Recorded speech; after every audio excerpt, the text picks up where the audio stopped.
بسم الله الرحمن الرحيم إذا السماء انشقت وأذنت لربها وحقت وإذا الأرض مدت وألقت ما فيها وتخلت وأذنت لربها وحقت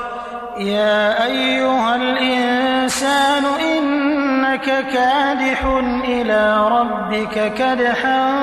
فملاقيه فأما من أوتي كتابه بيمينه فسوف يحاسب حسابا يسيرا وينقلب إلى أهله مسرورا